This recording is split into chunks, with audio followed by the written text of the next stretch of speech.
Pip versus Chap, Chap versus Pip, Pip versus Chap versus Pip versus Chap versus Pip and Chap. Let's go. Yeah, we're rolling. Okay. What do we have today? What's that? Yeah. Phantom Menace. Phantom Menace, one of my favourites. The Phantom Menace, Star Wars Episode 1, The Phantom Menace. Actually, I copied it over my Citizen Kane DVD, actually. Did you? So I don't need Citizen Kane. Oh, what did Citizen Kane think about that? He Was it like a slow hand clap from the back of the cinema from Citizen Kane? DVD, and I think I watched both. Wow, congratulations. Screen. Yeah, how about that? Can you tell me what year did Phantom Menace come out in? Well, we watched Phantom Menace on a Korean VHS cassette, didn't we? Before it came out, and we were in the sixth form, weren't we? So it would have been... 97? 97? What? 98? 99. Is it 99? 99, yeah. No, I remember we watched it on a pirate video where there was a little... Korean subtitles. It had a little Z logo that was moving around the screen like some kind of Space Invaders type thing. Yeah. It might not be in shot. I think if we have it there, that's probably in shot. Right. You can have it there. Yeah, because it was definitely in like a pan scan. It was like a crappy... We couldn't see the wide... But it wasn't handheld, was it? It was a legally filmed video, but it was on a tripod, wasn't it? It was quite a... Could we be arrested for admitting that? Maybe. But anyway, so who's doing what? Do you love it or do you hate it? I love it. You love it? Well, that's handy because I kind of hate it. So that works out quite well. That's a conventional choice. That's I'm okay with that. I don't mind that. Sometimes conventional choices are just facts, and that's okay. That's so true, man. I'm sorry. We should do a philosophical We should do. Yeah. Don't stop me if I talk over you. Because last time we did this, he told me off for talking over him because he was losing the argument. Got very upset about it. This could be the first time. This could be the first time. What are you talking about? Yeah, it's chronology. Isn't it? Chronology. All right, fine. So you love it. You love the Phantom Menace. What's wrong with you? Nothing's wrong with it. I'll tell you why. Shall I tell you why I love it? Yeah. Please. Okay. When I look back on my existence and my sexual existence, so the twin poles of my life have been. You've got twin poles? Twin poles of my life. You should see something. Not in this video. No. The twin poles of my life are Natalie Portman. Okay. Because I first fancied when I saw it in Leon, which is not paedophilia, because I'm the same age as Natalie Portman, and so are you. So actually, I think I was 12 when I saw it. She's like, you as a 12-year-old fancied Natalie Portman as a 12-year-old. As a 12-year-old, okay. I would have had sex with her as a 12-year-old if I knew how. I didn't know how. But when you watch Leon now, I watch it now. What happens now? I don't know. Okay. Get me out. Can we start this again? Should we end let's keep going. I don't want to have sex. Let's push through. Yeah, okay. I'm just saying, but Phantom Menace. I think she's 16 in this, isn't she? Yeah, I think she's okay. She's okay. It's okay. She's passed the Azkaban test. That's what I like to call it. Here's to that. Yeah. I'm not going to show this one. Oh God, we're going to prison. We're going to go to jail. So obviously, okay. She's at the top of my. So you like it because Natalie Portman's in it, and you fancy her. So that's one pole of my twin poles. Okay. Twin poles. My other twin pole is the lovely, talented, Oscar-nominated Keira Knightley. Yes, who also pops up in this film. That's one of the things I don't like about it, but we'll come to that. But you like Keira Knightley? Talk over my Keira Knightley spiel, so like, and she's beautiful because she was great. I think I'd seen her before in The Hole, or was it after this? No, I think that's before. I think she was 50 and I was 25. Maybe it's the same year, but I don't understand. Who does Keira Knightley play in The Phantom Menace? Well, you should let me Google that for you. Okay. You could find that out. And it's she's in that. And she was in this, and she was in what made Keira Knightley famous other than beauty and talent? Bend It Like Beckham. I've never seen is the breakthrough. That's the breakthrough, and then Pirates of the Caribbean. Love Actually. We should do Love Actually. Where she marries the guy and. Yeah, let's focus on The Phantom Menace. Yeah. So, and there was one scene in this film where Natalie Portman and Keira Knightley were in the same shot. Yes, that's right. That's when they go and see the Gungan. That's one shot. They go and ask the Gungans for help, isn't it? And Natalie Portman. Yes. And that frame of film will live forever. So that's your argument. That's why you love Phantom Menace. Beyond that, I also like. I'm nostalgic because we watched it in Rob McElroy's front living room, didn't we? Nobody knows who that is. Why are you saying that? Nobody knows who Rob McElroy is. Maybe he's watching this. Okay. How was your life? But we did that, and it's got there's a great the best lightsaber fight of all 6 films. I will give you that. 7 films, yes, I will give you that. Is in this one. Undoubtedly, the end bit with Ewan and Darth Maul. That's the best of all the fights. I like that. I quite like. I like Anakin's mum. I think she's quite fun. She's Shmi Skywalker. He's meant to be a Jedi. He's meant to be. You should take him. I'm bored of him. I don't like him anymore. And this is the cut-off point, isn't it? Where Neeson. I think we're going to talk a lot about Liam Neeson's career in these films, but like this is Neeson's kind of like, no, I don't care anymore point, isn't it? I've been in Schindler's List. It's all downhill from here. But you know, all credit to Neeson. He is actually good in it. He's doing stock Liam Neeson mentor, smart guy figure, but he's the best performance in it. He's the best performance in it. Yeah. I do remember. No, that's making your argument, isn't it? Yeah. Well, that's it. Anyway, you love it. You love it. I do. I love it. Yes. I love if it. I didn't love it, I would remember. No, that's my bit. I do love it. Yeah. Okay. You love it. You love it. I do love it. I do love it because of Keira Knightley and Natalie Portman. I'm running out of things to say. I remember you telling me that you like Watto, don't you? Oh, I do. You like Watto? I do like Watto. No, you want.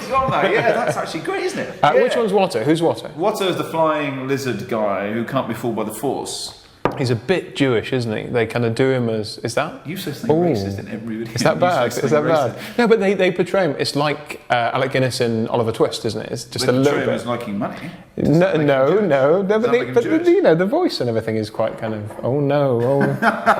Okay. It all went a bit bad. Here's to anti-Semitism. Hey! We don't mean it. We don't mean it. I'm so sorry. No, one thing that you could say, if you didn't like The Phantom Menace, you could say it does have several racial stereotypes in it. It has like the... No, that's my bit. That's what you stick to. You love it. You love it. Jewish winged you love it. Guy. Just talk about the love. Actually, winged lizards is a Jewish thing, isn't it? When David Icke says that lizards are Jewish. Okay.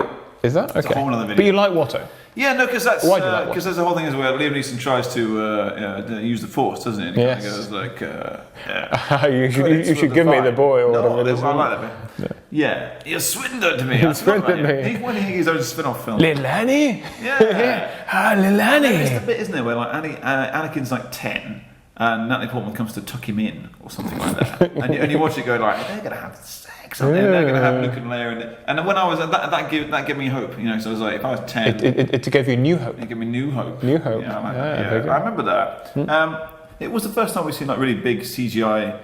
The cityscape stuff still looks quite good. The droids and that look shit. Yeah, no, I think Naboo looks nice, doesn't it? Naboo looks nice. And the bit when they go down into the Gungan city and it kind of all comes, you know, the big domes and everything. Convincing as a bit, looks nice. No, but that image as they come towards it. John Williams' score, is it Duel of the Fates, isn't it? Duel of the Fates. YouTube might remove that actually, just for me humming a tune. They don't like that. I bet not singing Frozen. No, they won't. No, don't sing Frozen. Yeah. So it does have the two sexiest women other than my girlfriend ever to live in one scene. Is that it? That's it. That's all I'm gonna think of. That's your lot. But it was also it's not as long as it is it? I can't remember. I can tell you this. Ewan looks pretty. It is shorter than Attack of the Clones and yet longer than Revenge of the Sith. Read into that what you will. Longer than your penis.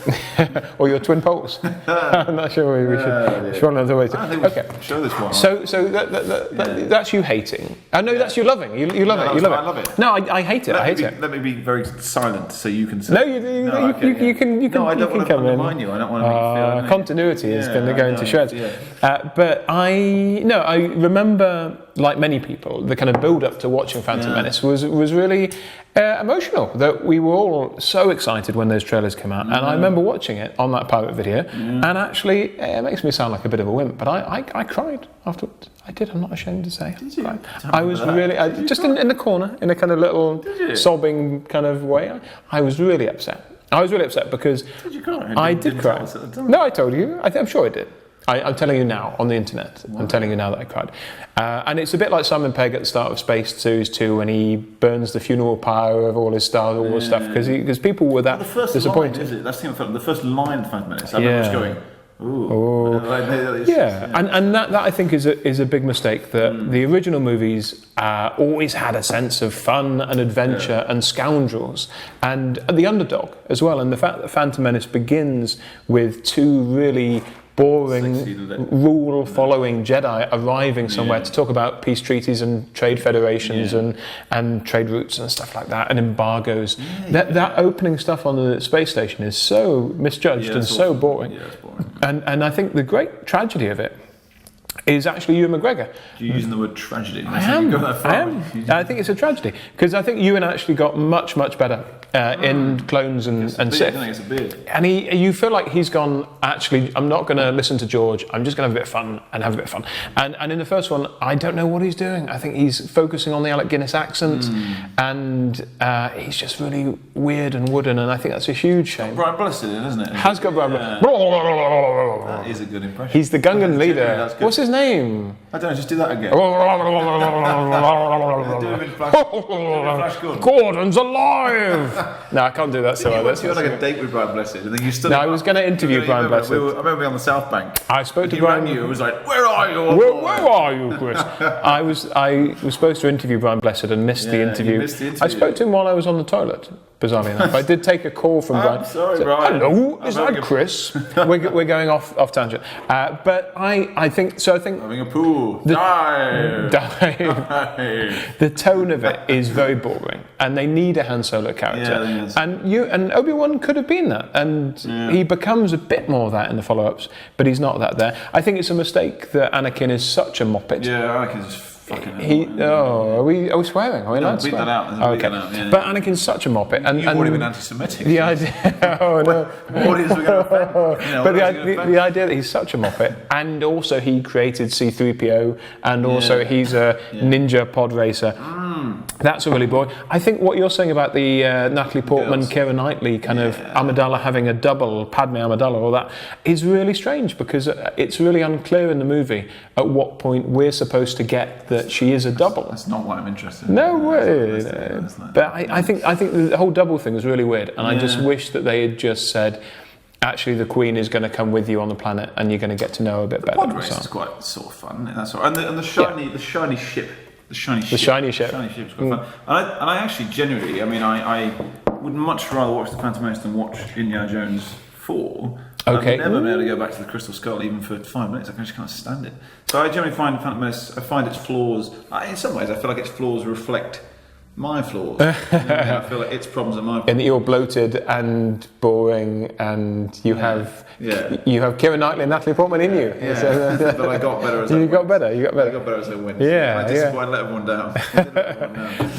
I think the other big problem it has is that Darth Maul was such a big part of the marketing and the trailer, and it was such an amazing look, and the double-ended lightsaber and all that. Twin poles. The twin poles. But it's such a shame that he has no character, and that they just don't give him enough dialogue. They don't give him enough screen time. He gets killed in a really easy way. He gets killed in a really stupid way. Do Brian Blessed. And that's a real shame, because Maul looks great, and if you just give him a bit more screen time, he'd be awesome. And that lightsaber fight would actually mean something, would have a bit of depth to it, and not visually that's amazing, but there's no banter. Yeah, it's only one take when they do the. Because I always think the visually most amazing bit in the original 3 is that bit in Return of the Jedi, isn't it? When the camera sort of the track through when the Emperor's fights, that's lovely. And the music goes. And there is a generally epic sense to the Phantom Menace. Like the end has the bit where they're fighting on the Health and Safety Nightmare. I remember watching thinking like, are 2 Jedi's allowed to fight one guy? I would have thought there'd be a rule saying that's not fair. Well, the Emperor's a bit mad, because he sends out Darth Maul on his own to take on these 2 Jedi. Does he not need some backup? Do you not need to say? It's like both the princesses are not allowed to fight at once. One has to sing a song. I would like to see the princesses with lightsabers. I think that would be. You'd like to see a double-ended lightsaber. That'd be fun. That'd be fun. Also, would you? You know the names as well. I'm so proud of you for knowing the names. That's really good. Google that. That's really good. That's really good. But I think that less rude. Here's a good thing about Phantom Menace. All right. A good thing about Phantom Menace is that the way they treat Palpatine is quite subtle. That's quite subtle, And the fact that he's just kind of a politician, and he's pulling strings, and that grows over the trilogy. That's the smartest thing in those movies. And McDermott is a really good actor, so that pays off. He's actually enjoying it, isn't he? Yeah, that is actually the best thing about the original trilogy. I know people are very mean about that. I actually like them as they go on. But the fact that he doesn't conquer everything, but he subtly gets power as he goes. And it turns out to be Jar Jar's fault, I think, doesn't it? We haven't mentioned Jar Jar yet. I don't know how can we have a... He's a thing you should have more than that's already racist, kind of straight away. But I wasn't being racist. No. I mean, Jar Jar... Yeah. It is very tempting when you watch it again just to think of like the YouTube edit did of just snipping out those little slapstick scenes, and it would be a better film. There's a bit where he treads in some poo, isn't there? Misa stepped in doodle. Wow, Yes, that's good, it doesn't get much better than that. Yeah, so I mean, I do think in its defence, it has. I watched it recently, and it actually has a little bit more charm than I thought it would. And there's a lot of detail in it. It's massive. It's massively too much CG. Yeah, it's but ambitious though. and it's fun when you watch like the pod race and all these little character skits going on. They're silly, but there is stuff to look for, and and it rewards kind of rewatching it a little bit. So I watched it recently, and it pays a lot of attention to world building and little alien things, and very little attention to the central narrative, doesn't it? Of that, I think the big flaw is that it should be that Anakin finds that by doing nasty things he can win, shouldn't it? That should be the ending, but actually he slapstick his way to victories by pressing buttons. So it doesn't make any narrative sense. And again, in the second one, he should find that by it's not to the third one. Where he does the whole like, but they have to trick him into becoming Vader in the third one, and that's the real problem. That you need to I will kill. I'd go evil if they were going to kill Natalie Portman. But that's the problem that he's a moppet in the first one. He's a completely different character in the second one. He's just a petulant teenager, and then suddenly in the third one he's conned into being Darth Vader, and you never like him. At no point do you like the guy. But there is the bit where she has to go and learn ballet and then has lesbian sex with herself in some kind of vision, isn't there? You might be getting confused there. This might be a different movie. I'm not sure. But no, so it genuinely upset me at the time hugely.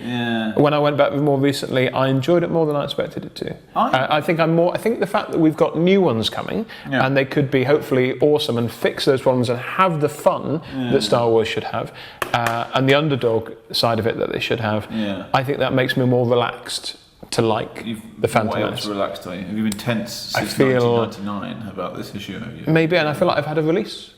This video's been on. There's been an awakening in the Force. It was my twin poles. But no, so I will. You were racist. We've all had please forgive me for that. I'm gonna give you this one. All right. Yeah. No. I'm gonna say actually I think that I was uptight and teenage when I first saw it, and now I've learnt to love the Phantom Menace. I have. Yeah. No, I think. It is as bad as people say. It is. But that doesn't mean it's as dislikable as people say. No, it is. I found a way. Yeah. I found a way of liking it. I found a way too. Yes. So that maybe it's okay. So do I win? I think that means you win. Well done. Well done. Good work. Yeah.